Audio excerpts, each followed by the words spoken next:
Hey there, everybody. Welcome to Class 5. Class 5 of our 14-day childbirth class taught right here on YouTube. I want to welcome all of you guys that are watching in the replay first because I am noticing a good amount of people, about 150 every day, are catching this in replay. So I want to make sure I say hello to you. And if you're watching this in replay, leave a comment below and say hashtag childbirth replay, just nice way to say hi to the other replay watchers in the group. And if this is the first class that you have watched, I do recommend catching the next, how many classes do we have left? 9 classes left, and watching the 4 that you missed, and links are below. So welcome to the replay people first, and then of course a big warm welcome to everybody who is in the chat already getting situated and set up for our live class. I love seeing our familiar faces, familiar names, and I know you guys are getting to know each other too. We've got Kayla and Marlisa and Jay and Christine and Clarissa and Kirby and Kayla and Anne and Christy and Michelle. Welcome, welcome. We've got some partners in watching tonight. Welcome to you guys who are watching maybe even for the first time. So I feel a little nervous when I saw that some people are here for the first time. I'm not sure why, because I know other people are too, but I'm going to bring it today, just like every day. Oh no. Let's see. Let me know if there's technical difficulties. I know that Anne says that she's experiencing some technical difficulties. Let's see if anybody else is. Yay for the partners. That's right. Yay for partners. Welcome, welcome. Okay. So I think we don't have technical difficulties. That is good because, like I mentioned in the chat, I was having technical difficulties over here with my slides. So I think we are gonna work, which is funny that technical difficulties today, because we're talking about monitoring, which is very high tech in many cases.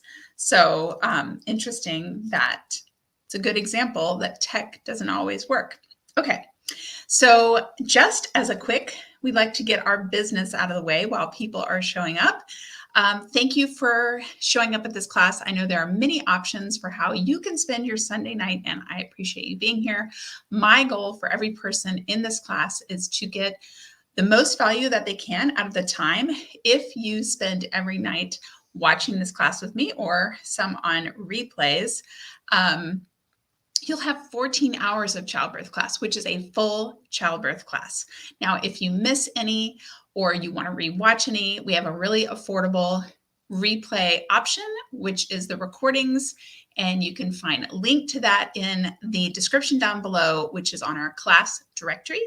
And you can get to the recordings. And then the other resource that I do highly recommend if you are really taking this class like a serious childbirth class, which I know you guys are because you're showing up every night, is our book.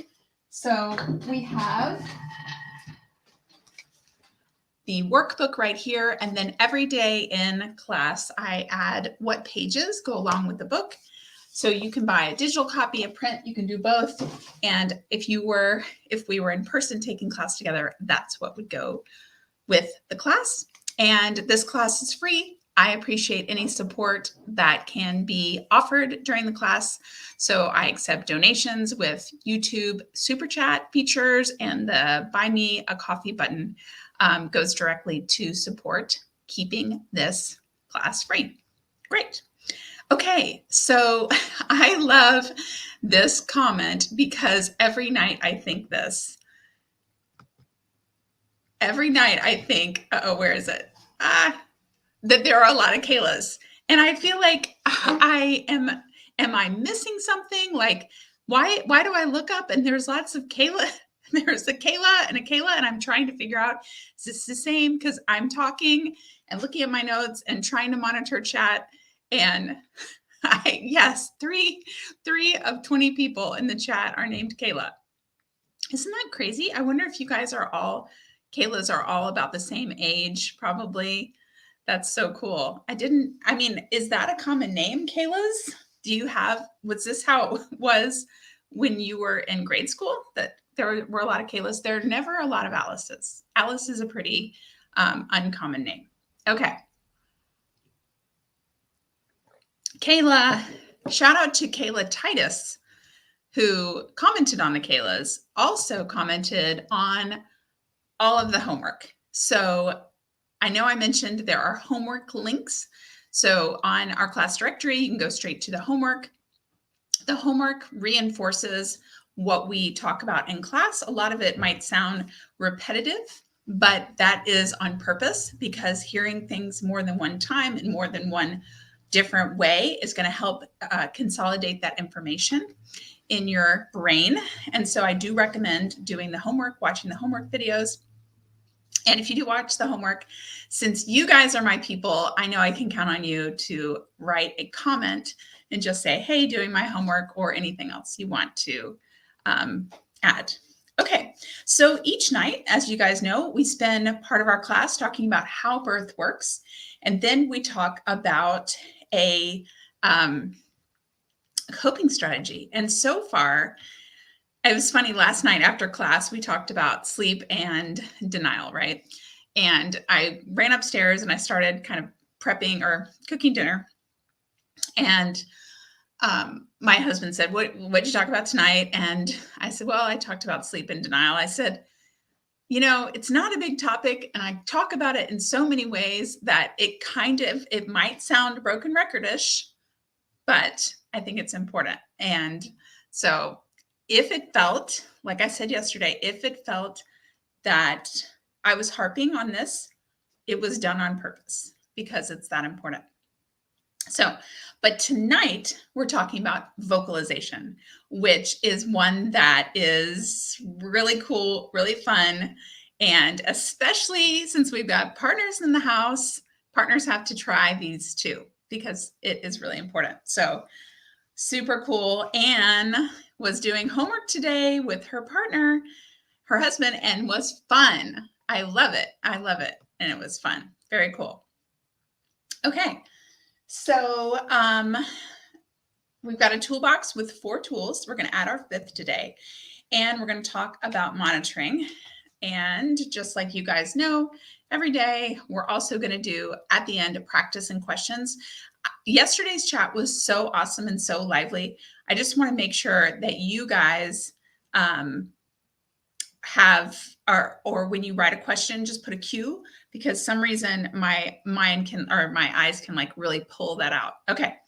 But before I get started with monitoring, I want to know in the chat right now, what is the one thing that comes to your mind that you have learned in this class so far? It could be anything. It could be a tool. It could be something about the cervix, how birth works. Just like throw it in there as fast as possible. Something you take away from the class up to day 5. And I'm going to reach over and grab my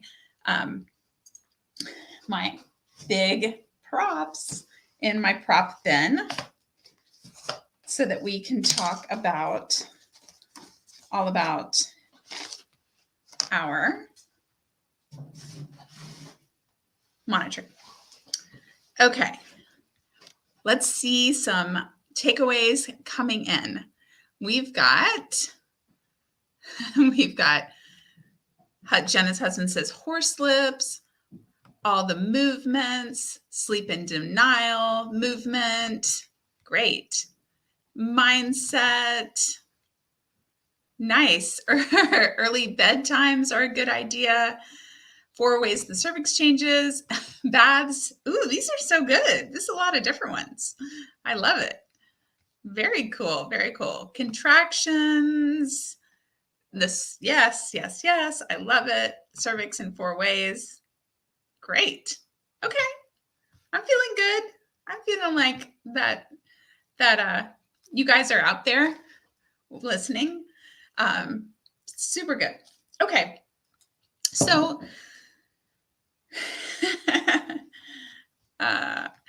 okay, here we go with monitoring.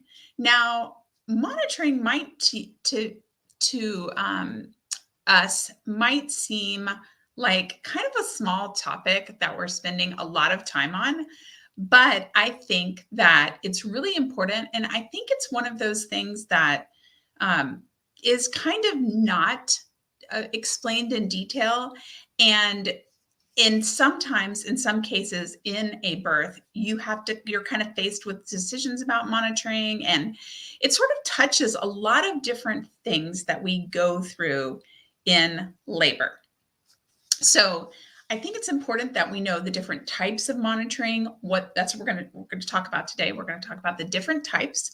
We're going to talk about what monitoring is for, and we're going to talk about, and let me grab my assistant over here too. And we also want to know, what our options are, because you guys know, and I've said several times, that what I want for you is to know all of your options and to be informed about how to get information about it. So in addition to talking monitoring, we're also going to talk about a really good, super easy decision-making strategy for labor. So that's kind of like our little bonus that we're going to go today. Okay. So let's start with a picture of someone being monitored. So this is kind of a classic monitor setup, and monitoring might look like this. It might look a little different for you. What we're seeing is that she has two straps. Okay, so the two straps are monitoring. We monitor two different things in labor. We monitor the contractions, and we monitor the fetal heart rate. So we monitor baby, and we monitor how labor is going. So that's what the two straps are.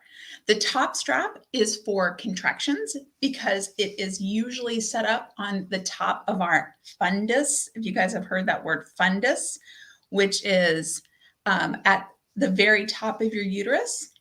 And then the bottom is where we usually will hear baby's heart rate, is down at the bottom.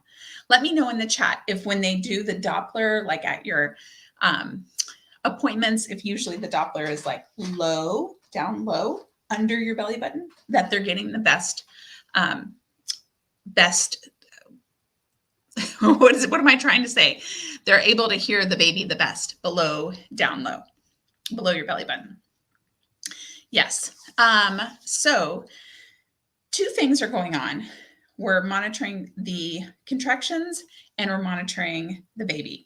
Now, this is a picture of what we call our external monitors. So they're outside, they're on our belly, they're external.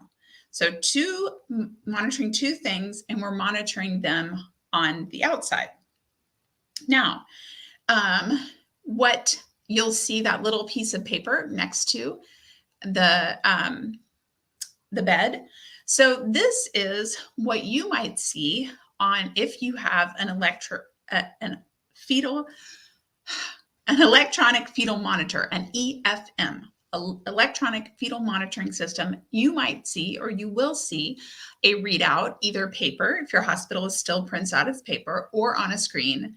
And what we see here is on the top is where we see our baby's heart rate. So we see it up and down. It's kind of in a range. And then the bottom is where we see contractions. Now, you guys, we talked about contractions, right? Those hills, look at those hills on those contractions. Doesn't that look exactly like what we are envisioning that to look like, right? Up and down. So you guys answered under the belly button, below belly button. Yeah, it's early for Patty. Usually get an ultrasound for the two, so they can, yeah, that's right. Christy has twins, and so that's a little bit different. We have to see who's who. Kayla says, babies are notorious for being breech and they turn before delivery. So, yep, so they keep you guessing. And Anne says usually higher. Interesting, even though baby's head down. Yeah, interesting. So you guys are familiar with that, trying to find the heartbeat from the outside. That is what they do with those monitors. Now, so we're gonna dive a little bit into this type of monitoring, and that is our external monitoring. Okay, and then I want to go and we're going to talk about internal monitoring. So both the fetal heart rate and the contractions can be monitored internally and externally. But let's focus on externally first. Externally is the most common. And you guys saw that. I don't think we need that right now. So externally is the most common. And the vast majority of hospitals are use these monitors that look just like you saw in the image, like little discs, and they are put on with straps. Now, some hospitals, like out here in Seattle, it's more like a tube top that is just one big thing that they slide these into, which I prefer. I don't know why the tube top has not taken off on other areas of the country. Atlanta did not have it yet, but it depends on where you are, how those will be sort of not adhered, but monitoring on your belly. It's kind of like a buff. For another survivor reference, it's like a buff that is put on. So they look just about, these are my high tech bottom of the cups, bottom of our drink cups, but they're about this size and they go on. Now, let's see. Let me see. I do see a question. What number is generally what you will see for active labor contraction? Mine were in the 80s. This is great. This is a great question, Kirby. So let me put back up that because this leads me right into the external monitors. Let's talk about the contraction monitor. So the contraction monitor, when it's external, it will show these hills, okay, or little hills. But the thing about it is it is not accurate for intensity. So your question, Kirby, about how high are they going to be? There are numbers here on the paper where it's like 10, 20, or maybe it's by 20, 40, 60, 80, 100. And we might think that if the readout on these contraction monitors like really high and 1, that's intense. And the next one is really low hill. Oh, not as intense. Actually, that's false because the external monitors are not accurate for the height. So what they are accurate for, what they're better at telling us is when we see change and when it goes down. And I see another good question from Tanisha, and I will get to that in just a second.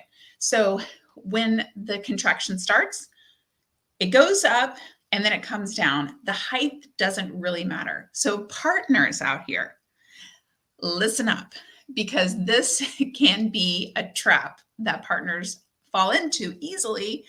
Because if you don't know that intensity isn't accurate, sometimes I've seen partners say, oh, this is a little one, because they'll see it just showing up as a little hill. And their partner is like, why are you calling this little? This is not little. This is big. I'm feeling it. And this monitor is not accurately showing it. So external monitors, we don't really pay attention to the height. It just gives us a good idea of when it starts and when it stops. Okay. So also, if sometimes it can be, can be like too high when it starts. So it's like starting at 20 and going down to 20. So it needs to be zeroed down. So what is happening right here for any engineers out there watching, this is an external pressure catheter. So what it is feeling is that muscle contract. I don't know why I'm trying to show you this contract. So let's imagine this contract, right? If you guys just put your hand on your arm, so it's nice and loose here, and then now contract it. See how you can feel that difference? And I know everybody can feel it because I can feel it, and I don't have really strong arms, right? Well, you don't know, but I don't. So it's feeling that change in that muscle contracting. And that's why the external ones for the contraction monitors are not super accurate. And that's okay usually. Usually we don't need to know how intense, because the person that is experiencing labor can tell the intensity. They can say, yeah, that one was stronger than the other one. Or, yeah, they're all pretty low. I don't know, we don't know why they're high. Okay, so Tanisha has a good question about, will wireless monitors report the same readout as the image shown? Yes. So wireless monitors are an option that some hospitals, some birthing locations have, where unlike the picture that I showed, let's see if I can get back to it. She actually has a cord. You can kind of see it that goes into that machine. Wireless monitors still have the straps or the bandeau tank top, tube top thing, but they just wirelessly can give the data back. And yes, the monitors look the exact same as far as what they're reporting. So those would be external wireless monitors. Now, do not fear if you don't have wireless monitors available to you. For whatever reason, your hospital doesn't have them. Sometimes some hospitals only have a few. You can do a lot with the corded monitors. You just sort of have a limited range to move around. But while you are on the monitor, you have, you don't have to be in bed like this picture. I actually hate this picture. I don't know why I'm showing it, besides the fact that it's just a really good image of the two belts. But you don't have to be in the bed with the monitors just because the monitors are on. Okay. Excellent. Yes. Melissa says the nurses have different tricks to get them to work, but they don't work for crap when you're only 24 weeks. Yes, they can be super unreliable. It can be hard to get them correct. And a lot of times what the nurses do are adjusting. That is one of your main interactions with your nurses, is them trying to keep these monitors correctly showing fetal heart rate and contractions. So absolutely. Now, if you are having a home birth, I know we have at least a couple of home births. I know Anne's a home birth. We won't have an electronic fetal monitor. It'll all be the Doppler. Usually the Doppler in labor. So the Doppler, most of us are familiar with, it's like the wand that they put the gel on, and it has the little speaker, and they do that on a regular basis to monitor baby that way. Some hospitals do offer Doppler monitoring with the Doppler as well on an intermittent basis. And we're going to talk continuous versus intermittent as well, and why you would do one over the other. Jay's questions is a good one. Why would you request wireless, or will they laugh at me if I ask and they say they make that decision? First of all, Jay, there are two things in this question that I think are excellent, and I'm so glad you asked. Number one, you can request wireless if you know that you are planning to be very mobile. You might want to even get into a tub or a shower, and you are recommended. It's recommended that you're continuously monitored. So, and we're going to talk about that. So I will get there. Why you would be continuously monitored. We'll talk about that. But if you are someone that's like, yes, I want to be up, I want to have want to be moving around. That's super important to me. And I might want to be laboring in the bathroom, which is kind of key because remember I said they do have, you know, a length to them, but they won't let you like get all the way to the bathroom if you have, if you don't have wireless, you know, you'll be, so that's why you were to request it. And 2, will they laugh at you? We don't care. We don't care if they laugh. First of all, they're not going to laugh. But you as a laboring person, you should have every right to ask every question without any kind of judgment or laughing. And if they laugh at you, they are not quality people, and they're not going to. But I don't want you to make any decisions out of fear that they're going to laugh at you. Okay. This is a good topic for our mindset class that I'm still working on. Okay, but excellent question. Yes. Okay. Miranda says, can I opt out of the fetal monitor? I'm going to talk about continuous versus intermittent in just a minute, Miranda. That's a great question. I'm sure that we're going to cover that.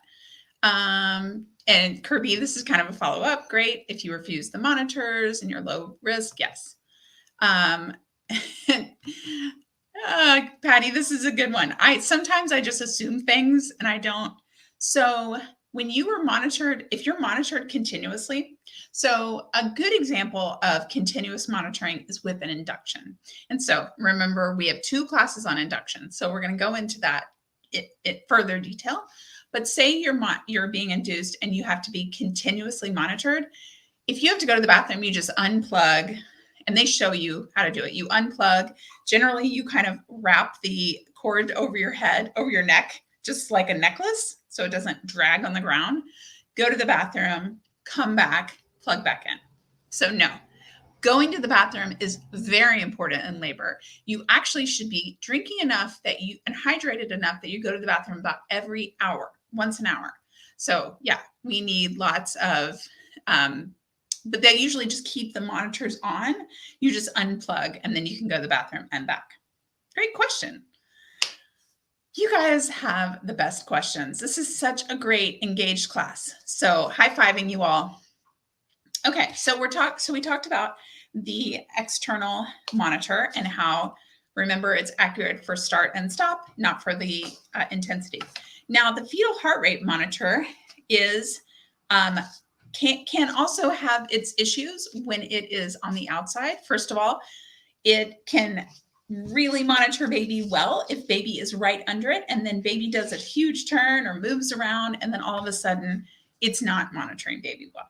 And sometimes it can also pick up fetal heart rate monitors. So fetal heart rate monitor, the fetal heart, keep saying fetal, maternal. It can also pick up maternal heart rate. So it's also one that the nurses, like I said, have to come and adjust. So it is not 100% accurate. It gives a good picture, but not everything. Oh, Johnny says, Amy asked a question. Okay, thank you. I missed a question. Oh, shoot. How far back? Oh, love it. When would a monitor be used and why? Great. Actually, perfect question for talking about why. Let's talk about, so we talked about the 2 types, external, and when would it be used and why? Okay. So monitoring is usually done when you have first contact with your care provider. So if you are, if you're at a home birth, it's usually done as soon as your midwife arrives. If you're at a hospital birth, it's usually done as soon as you get into a room, which could be a triage. Some hospitals have a triage that you go to first and you're kind of assessed. Are you in labor? Are we going to admit you into labor? And then if they decide to admit you, then you move into a labor room. Let me know in the chat if you guys know whether or not your hospital has a triage. Yes, it has a triage. I don't know, or no triage. That's a great question to find out. Okay, so when you first have contact with your care provider is when they usually put both monitors on. So a lot of hospitals have a policy that they want to see about 20 minutes continuous where they get a really good readout on baby, and they want to track that for 20 minutes just to make sure that they have a good picture of what is going on with your labor. What are contractions like? What's going on? How is the baby doing with the labor? So also home birth, a midwife's going to come in, and one of the first things we'll do a monitor, listen to the baby, listen through the contractions, listen for a couple of different, like start before the contraction, during a contraction, and after a contraction to see how the baby's doing. After that, then we go into kind of two categories, whether we're going to have intermittent monitoring or continuous. I'm going to start with continuous first. So continuous monitoring means that you're monitored throughout your labor all the way until baby is born.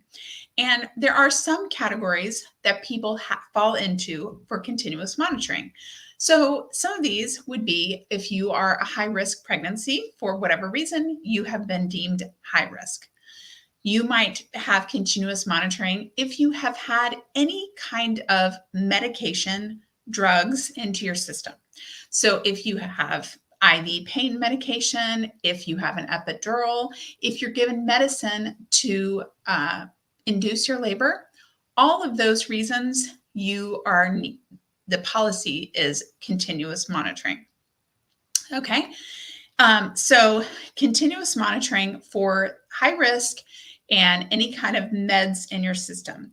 Now, if you are low risk and you don't have any drugs in your system, actually the American College of OBGYNs, so the governing group that governs the OBs, as well as the American College of Nurse Midwives, they both agree that for low risk people, intermittent monitoring is fine up through transition. Usually transition is when they're interested in doing continuous monitoring.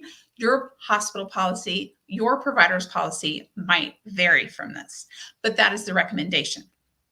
So yes, okay, you guys answered. Let's take a pause and look at triage. We have a little bit of, Inka. Hi, Inka. Inka's my doula friend across the US. Witnessed a birth yesterday where 2 monitor belts were on, but the mom got into the tub with the belts on and the arm where the IV was attached out of the water. Absolutely. I have been there too. That is totally done. For those wireless monitors, you can still get into the tub. You can still take a shower.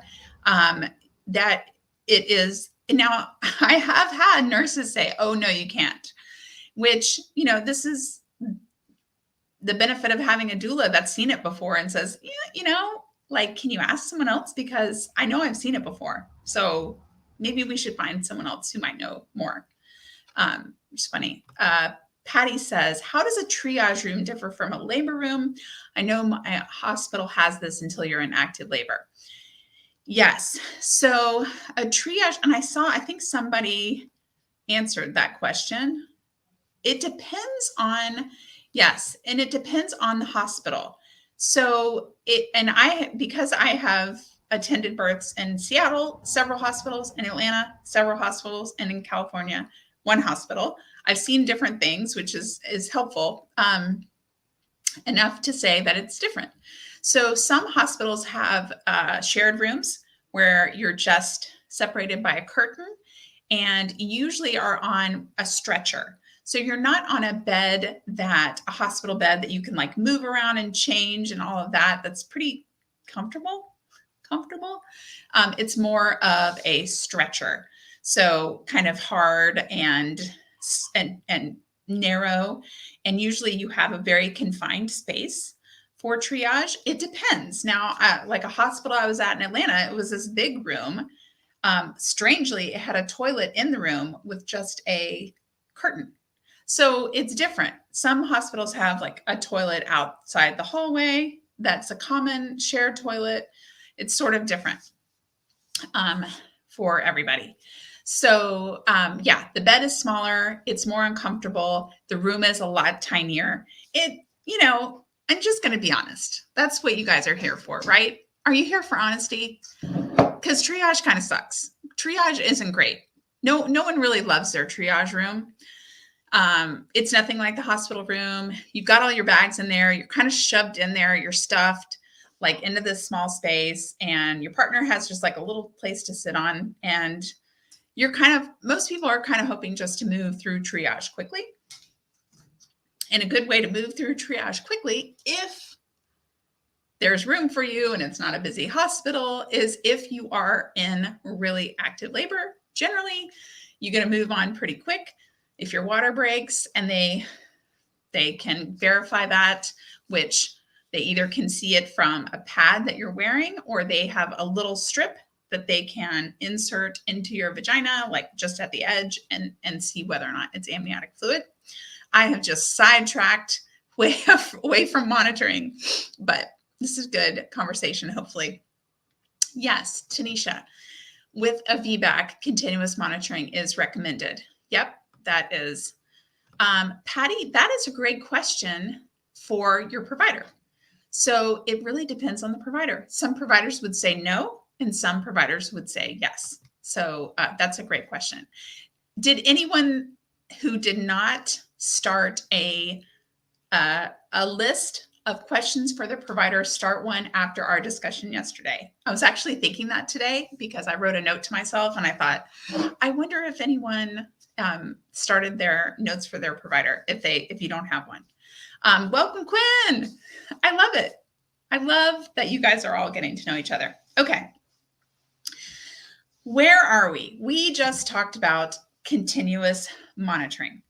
Now, here's the thing. Like I just mentioned, the American College of OBGYNs suggest intermittent monitoring for low risk, and if you don't have any drugs in your system. Now, some people hear this and they're like, hold up. I want continuous monitoring because isn't that what's safest for the baby?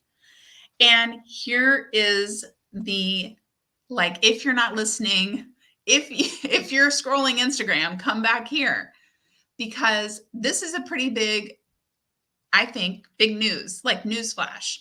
Research has shown that it's actually safer, better outcomes for moms and babies for intermittent monitoring for low risk. Because what research has shown is that sometimes the monitor picks up problems that really aren't problems, and then that leads to more intervention, could lead to an unnecessary cesarean. I'm going to pause here because that was a big piece of information. Let me know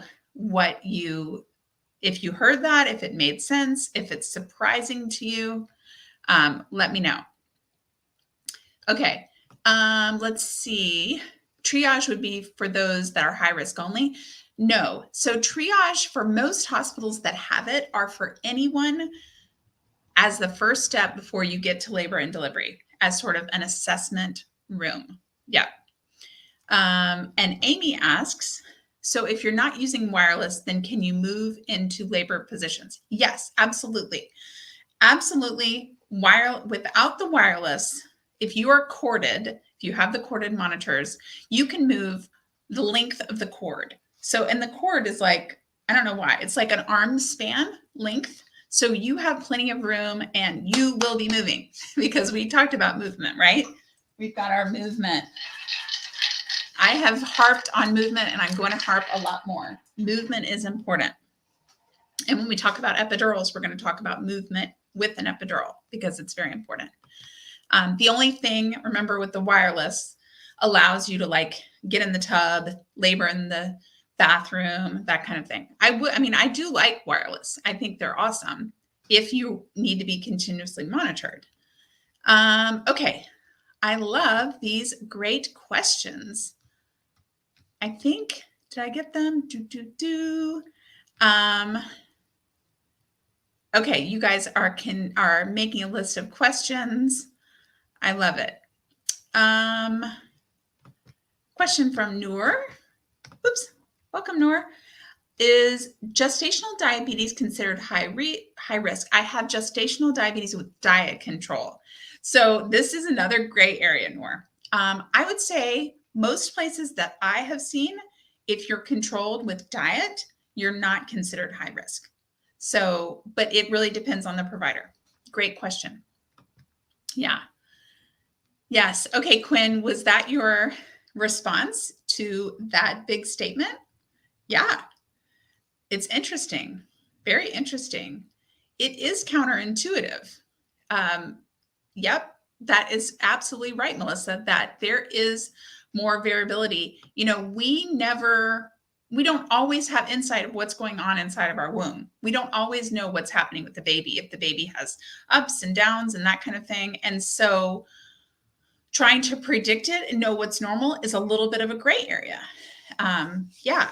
Oh, Marlisa said she's already read that and she put it on her birth plan. Cool. Okay. Okay, excellent. So we talked about that, about continuous. Let's talk about intermittent and what that looks like.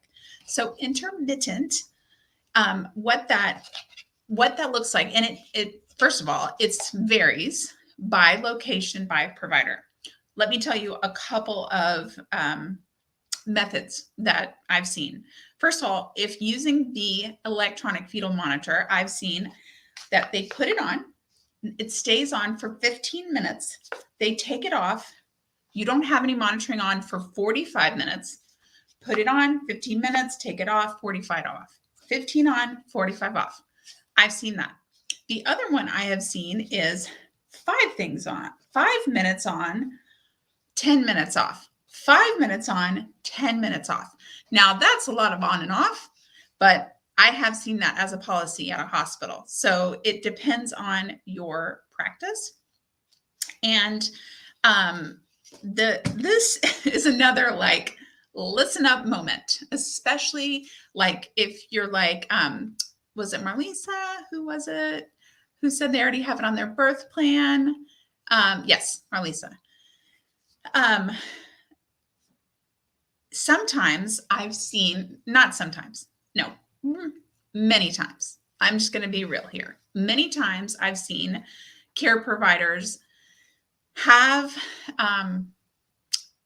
when you have wireless options, they'll be like, oh, I know you want intermittent monitoring, but we've got the wireless, so we'll get you on that. And they somehow try to act like, well, you have the flexibility of moving around, so wireless. So what do you mean you want it intermittent? And those are different things. So I am saying that if you want intermittent monitoring, don't fall for the, hey, it's wireless, so we're just going to put it on. You can move around and it'll be fine, because that's really not getting you what you want. Now, if you want wireless continuous, cool, that's great. But I just want you to be aware, because I've seen that many times. And unfortunately, I think that it's very labor intensive for nurses to have to come in, put the monitors on, put them off, find them and off. And so I feel like sometimes nurses are like, it's just easier just to put them on, and that's just how it's going to be. But, it's your big day, and this is important to you, and you can advocate for what you want, and don't let that stop you from, if that's your preference. Yes. Okay, great. Intermittent monitoring, that is what that looks like. And okay, good. Partners, if you're still hanging in there, I'm going to give you some tips for best for the monitor. But first, we need to talk about internal monitors. So we talked about external. Now let's talk about internal. First, I want to talk about how they work. Then I'm going to talk about why we would go there. So how they work. Bringing back my straw, right? The straw that I used to pretend as the amnio hook, right? It is also going to serve as an example of what we call an interuterine pressure catheter. And I am going to write that down on a banner just because IUPC, just so you guys can see it. Intrauterine pressure catheter. So what that is it looks like a straw. It definitely does. It actually can deliver fluid as well. So it is inserted through into the vagina, up through the cervix, into the uterus, when water has been broken. So your water has to be broken, and it's an internal pressure catheter. And so as that uterus contracts and the pressure inside the uterus changes, then we see again those hills go up on the monitor. Now, the difference for the intrauterine pressure catheter is that, besides the fact that it's inside of, your body, is that it is more accurate on how strong those contractions are. So when we see, if we have this one in, we're going to see those hills, and we will feel more, we can rely on seeing how strong, that if they're tall ones, they're tall. If they're short ones, they're not as intense. Intrauterine pressure catheter. Now, sorry, I missed a question. Let me just grab that real quick. I've seen many hospitals take their sweet time with mothers coming in and the water has broken, still taking them to triage when they need to go to labor and delivery.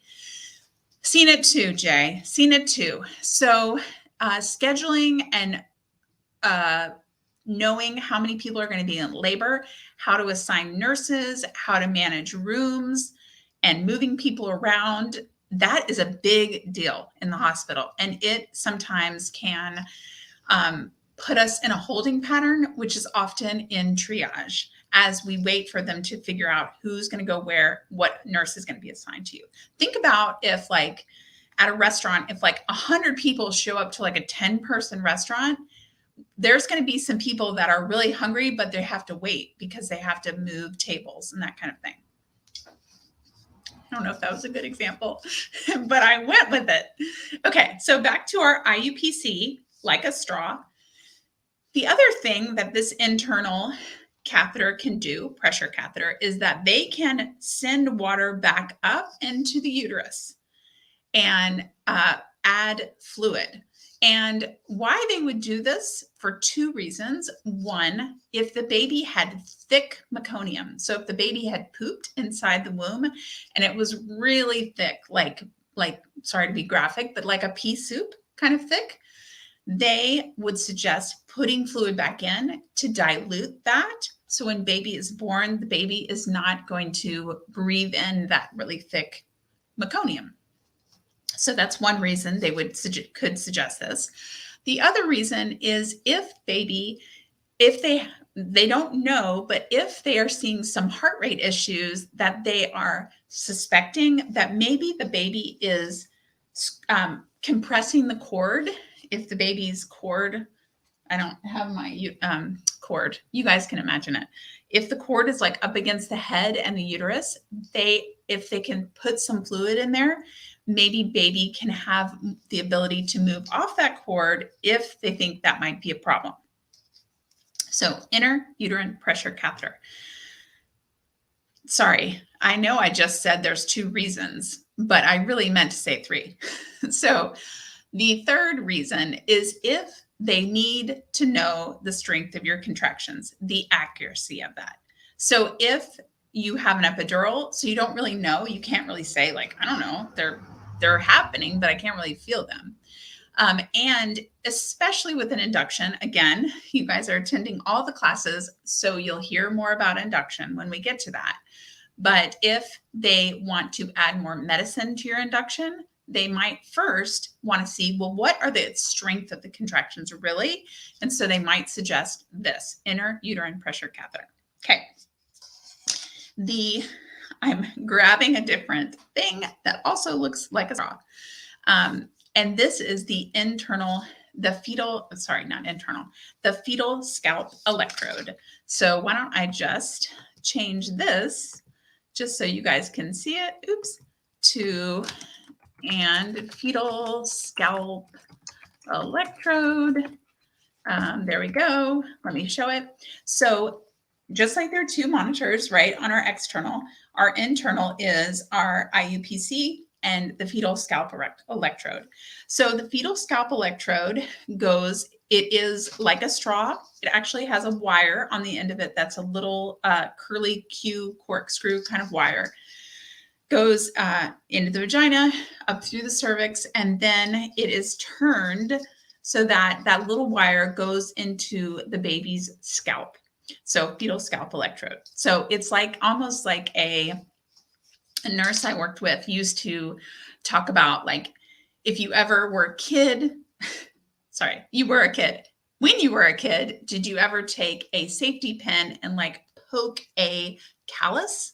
I never did this, but I remember she used to say this in our class that we taught together, and everyone was like, yeah. So let me know if you understand this.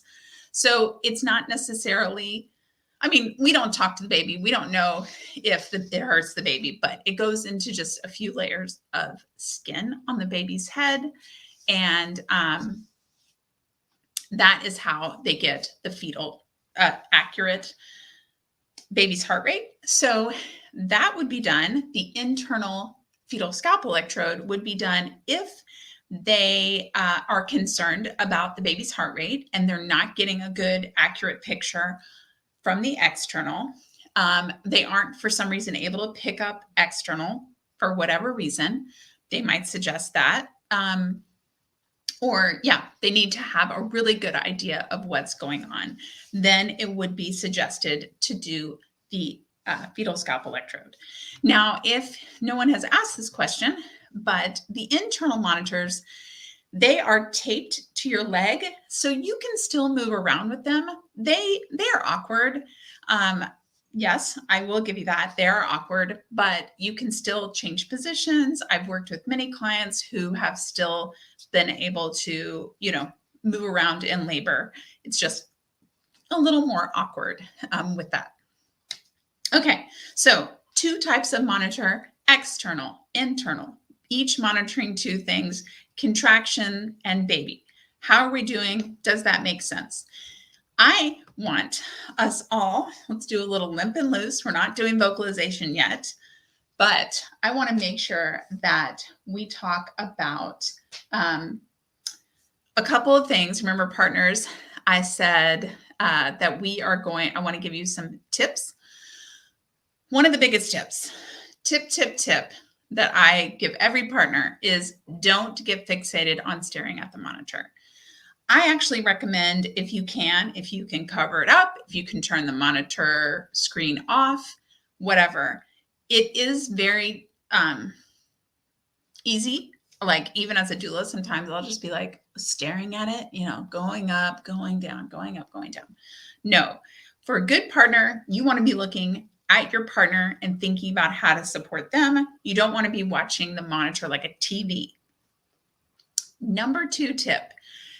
And if you're inside the Supporting Her course for partners, these are going to sound familiar because I mentioned them too. And that is turn the volume down. Ask the nurses how to control the volume on these monitors, on the fetal heart rate monitor. Now, you might say, I like to hear the heartbeat. It's comforting. Okay, I'll give you that. I want to make sure that it really is comforting, because a lot of times it gets people stressed when the baby moves and the heart rate monitor goes to maternal. And then it's like, why has it changed? And then that's a spike of adrenaline. And that is not going to be limp and loose, right? That is not helping limp and loose. So ask the nurse, like, can you tell me how to turn, adjust the monitor? The volume, so that I can be comfortable. A lot of times nurses will come in, they'll jam up the volume just so they can make sure everything's going okay. And then they're just doing their daily thing and they leave and it's like, ba-boom, ba-boom, ba-boom. And they don't realize it. So just to make sure. Yes, I know. I saw a little discussion about the baby's head. And it goes into a couple layers of skin. Jay says, when you move with the fetal scalp electrode, since baby's always moving, doesn't it continuously pull out and stab again, or turn with the baby and become uncomfortable? No, it has enough slack that it shouldn't move once it's in there.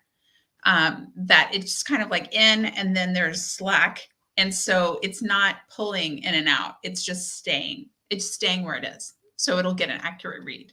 That's a good question. You guys, good questions. Okay, so partners, don't get fixated and know how to adjust the monitor. Okay, excellent. Also, just so you know,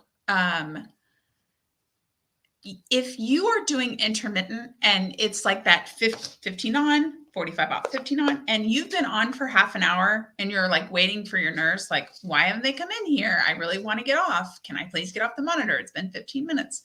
That is okay for you to press the nurse's button and just say, hey, we're wondering if we can get off the monitor now. So don't hesitate to ask. Like, do not feel like you're interrupting them. That's normal. Natalia, great. New name in the chat. The IUPC has to be done with the fetal scalp electrode. No, that is an excellent question. They don't have to be done together. So you can do, they usually are. They don't have to be. You could just have the IUPC. So maybe you're getting that fluid, or they want to find out about the contractions, and still have the external fetal monitor. So that is a great question. They don't have to be done together. I think that's my favorite question of the night. I love it. That's a good one. Okay, guys, let's, I want to show you, we're going to revisit this, but I have to change my slides. Okay, in the recordings class, when you purchase them for the $19, you get all of my cheat sheets, which are very valuable for the day of. And this is one of the cheat sheets that I highly recommend downloading to your phone, printing out, whatever is best for you. Because even if you remember it, you'll forget it in labor, because it'll be, there's a lot to think about. Amy says, what if baby isn't head down? If baby isn't head down, they can't do a fetal scalp electrode. Good question. Yeah, that's another good one. You would probably be, or if you're breech and you're vaginally trying to birth vaginally with a breech baby, there's not many providers that'll do that in North America, but they would do continuous monitoring, external. Yeah, good question. Okay, so this handout is your cheat sheet for how to make decisions in labor. So this is the scenario that I like to talk about when we talk about monitoring. And that is if your provider is suggesting that we change from external monitors to internal monitors. Okay. So if they come in and they're like, okay, we've decided that we want to put in an IUPC and we're going to get a fetal scalp electrode, and let's go ahead and get that done. And you're kind of like, oh, hold up. I need to know more information. So it's the BRAINS strategy, and it is a very common decision-making tool that we use for childbirth. So each of the letters of BRAIN stand for something else. The first one to ask about is, what are the benefits? So what are the benefits of getting that, changing to the internal monitors? What are their risks? Are there any risks associated with that? What are they? What are the alternatives? Is there something else, or could we do one and not the other? What are my options here?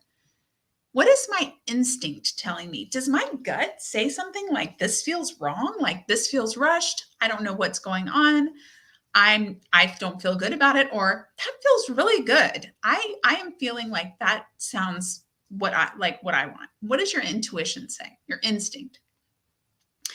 N is my all-time absolute favorite. And I'm going to share a story in a second about this scenario. And that is nothing. Can we just not do this? Can we not do it now? Can we do it later? Not now, nothing. And then smile is, don't be a jerk about it. Like, when you're asking these questions, you're asking to your team that's taking care of you. So treat your care providers as a respected member of your team, and they will usually be the same. We are going to touch on later in our classes about when there is a conflict with our team or if we don't feel like we're getting good care. So I'm skimming over that now with the acknowledgement that we're going to do it later. I know we're right at an hour, but we've got another, for those of you who need to run, we've got another probably 10 minutes or less, and then we'll be done. Okay. So this is a great cheat sheet. It's inside the course. Grab the course, grab the cheat sheet. It's $20. I mean, it's $19. It's less than a pizza. And this cheat sheet alone, not to mention the limp and loosen labor, is going to be worth it. Okay, I got a story, and then we're going to go to vocalization. And it's a story about this brains analogy, okay? Or brains decision-making tool. One of the very first births that I attended as a doula was a friend of mine, actually, and she was having her first baby, and she had a very strong desire to go unmedicated. Her mom had done it, her sisters had done it. It was a top priority for her. And she had a premature rupture of membranes. We talked about membranes way back on class 2. So her water broke before contraction started. And then a few hours passed and they kind of just started getting started. And her provider said, get to the hospital. She got to the hospital. She got checked in. She called me and said, I think I want you to come. There's a lot going on and I need some help. So I got to her room and she was in bed, kind of like that picture that I showed. And she was crying. She was distraught. She was very upset. Her partner looked like he had no idea what to do. And I was like, of course, okay, fill me in, what's going on?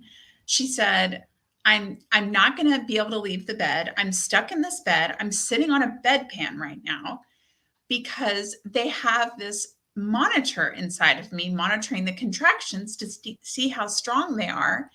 And they said that I could just use a bedpan, and all of my strategies for labor, everything I wanted to do is I can't do them now. And I was like, that sounds strange. Did they have any concerns? What was going on? Why did they suggest it? So what had happened is her provider had the nurse put in that IUPC, not the fetal scalp electrode, just the IUPC, because her water had broken and she wasn't having regular contractions. And they said, well, we'll do that internal monitor and find out really what's going on. And I said, well, I think maybe, do you want to ask if you have any options? If maybe we can find out more about the benefits of this or the risks, and maybe just, not doing it. So talked to her partner about it. He was ready to go, brought the nurse in. He asked the nurse, like, hey, can we find out more about this IUPC? We're really hoping to walk around, change positions, get in the shower, all that. And she said, well, let me call your doctor and find out.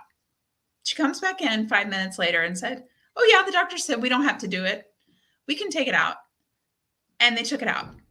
And so they took it out. She got up. She moved around. We got into the shower. I kid you not, she had a baby within about 5 hours. She was in the shower. We were in the shower for like a full hour. They came in, did a doppler in the shower intermittently. She had this she reached her goal of natural birth. And it could have gone so much differently if she did not ask those questions about her options, right? All she asked was, do I have to have this? And all they had to say was, oh yeah, you don't need to have it. Oh my gosh, right? Does anybody give me an emoji on what you think about that story? Okay, hopefully it's like hugely eye-opening to the importance of taking a class, knowing your options, learning how to advocate for yourself, speaking up, so much, I think. Okay, while you guys are doing that, let's talk about vocalization. Vocalization. Oh, I've got 6 minutes or so to get through my vocalization. I might be a little bit long tonight. Okay, if I am, I apologize. Okay, vocalization is using noise, using a low tone with our exhales. So big inhale in and then using a low tone when we exhale. And besides sounding amazing, it is actually good. I'm sitting here with this baby in my lap. It is actually good for making those contractions feel better. I don't know. It's like super magical. Something about the vibrating of the diaphragm right there with your uterus. It just feels better. It also kind of gives you this like comforting sound of like, this is what I do when I'm in labor. Like, ooh, I've got this low. And partners, your role in this is to make the same darn noise, because it feels better if someone is doing it with us. Now, not always, but I would say a lot of the time it feels better if your partner and your doula or whoever's there are moaning with you. This is one, you guys know I warned you with some of these practices, they're going to feel weird. And so many students of mine have said, yeah, I don't think I'll do that. That doesn't seem like me. I'm not like a whiner, a moaner. Like I can't imagine making a lot of noise. I think I'll be self-conscious. And then sure enough, they try it in labor and they're like, oh yeah, this is working. So be open-minded to this layer. And the main thing that I want to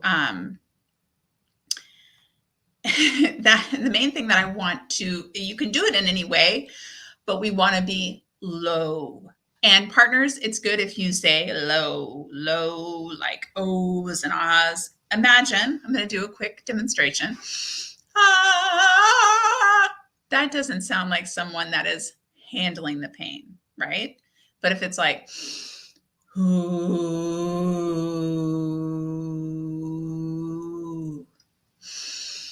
oh, right? That is better, the low tone. So it's not something you're going to do in early labor where you're hardly even needing to work through it. This is like when things are getting strong, when you're like, I need to add a layer. Captain Morgan and breath and limp and loose is not enough. Ooh, okay. Question. Oh, thank you. You guys are so good. Helped me get that question in. Thank you. Does the water typically break first, then contractions, or vice versa? So yes, pregnancy statistics say water breaks in labor most of the time, like way into labor, like hours into labor, majority of the time. So all those stupid TV shows and movie where it's like you're walking along and it's like, and then break water. No, that happens sometimes, but that is not most of the time. Most of the time, water. So I love this, Quinn. Sound like the cow, be the cow. Yes, for sure. Okay. Kirby says, am I the only one who gets in my head? Like, if I can make it feel better, then it's not real. Am I just making it up? I'm not sure I understand that, Kirby. If you're saying like, if I do something to lessen the pain, I'm not really in labor. Is that the question? I don't know. It's late and I might not be figuring or listening to that. Let's see. Oh, hold on.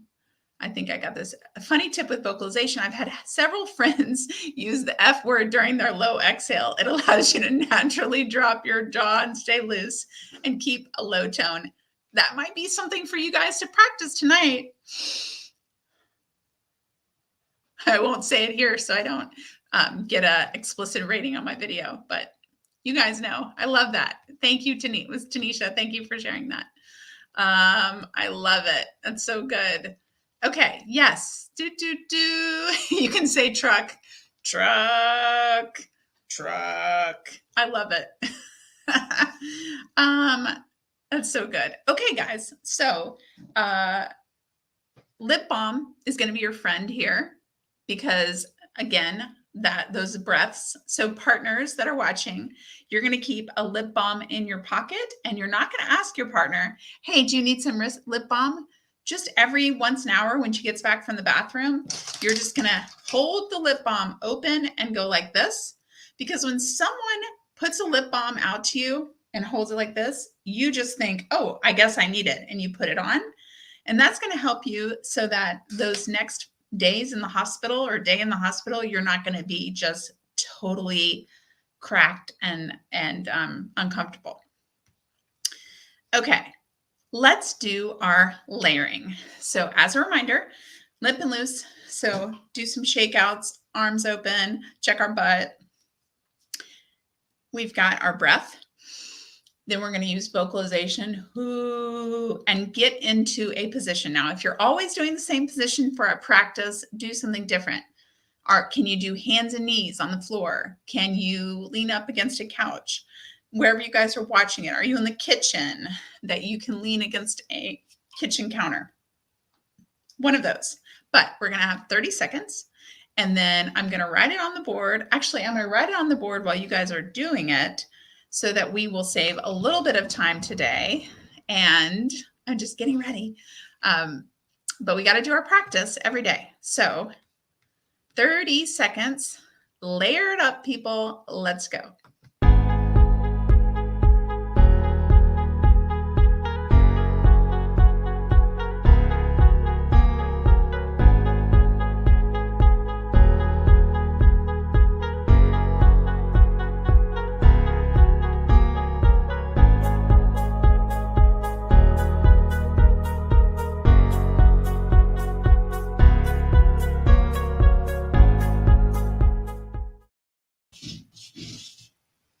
Vocalization. I spelled it the British way.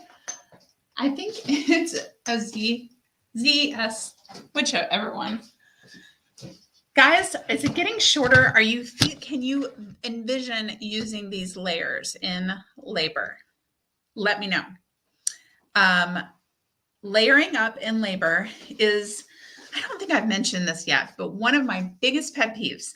Big one, it's huge, and I really don't think I've mentioned it in this class, is it makes me crazy when I meet someone, they find out I'm a childbirth educator and a doula, and they say, oh yeah, I took a childbirth class. I didn't use anything I learned. And I mean, it is like smoke is pouring out of my ears, like, why? Why did you not learn anything? Did you take a bad class that taught nothing? Or did you just forget about what you learned? Did you not practice? Did you learn things and not think you learned it from class? Did you just like deer in headlights, like seize up when you get to the hospital and just kind of forget everything? I don't know, but that is not going to happen to this group, right?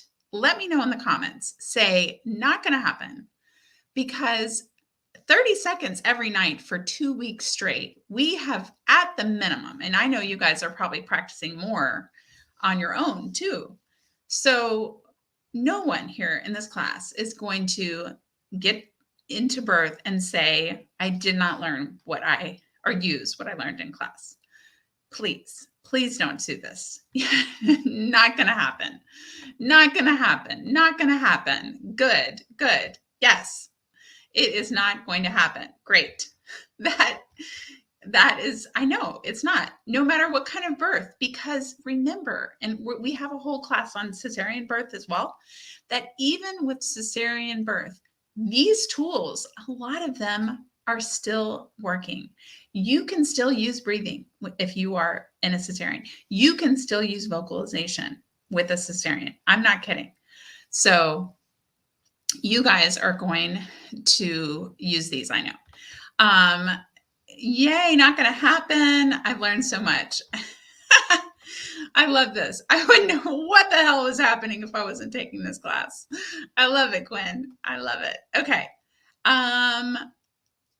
We're done. We just finished class 5. Wow. Awesome. Class 5 is over. And tomorrow we are doing something that I actually looked at my statistics, and for some reason I had people skipping. Some people skipped class 6. I'm not sure why, because it is a really good class. We are talking about the 6 healthy birth practices, which is a Lamaze construct, but it's not, just Lamaze puts together these 6 healthy birth practices. They're excellent, and they touch so much of labor in so many ways that we're really going to consolidate some of what we've learned and sort of preview things to come. So 6 healthy birth practices is tomorrow, and labor support. So if partners, tomorrow night is a big one for you. And if you don't get to see it, of course, we've got the replays for 24 hours, and then you can purchase the class for $19, which has all the bonus stuff in it. So grab that class.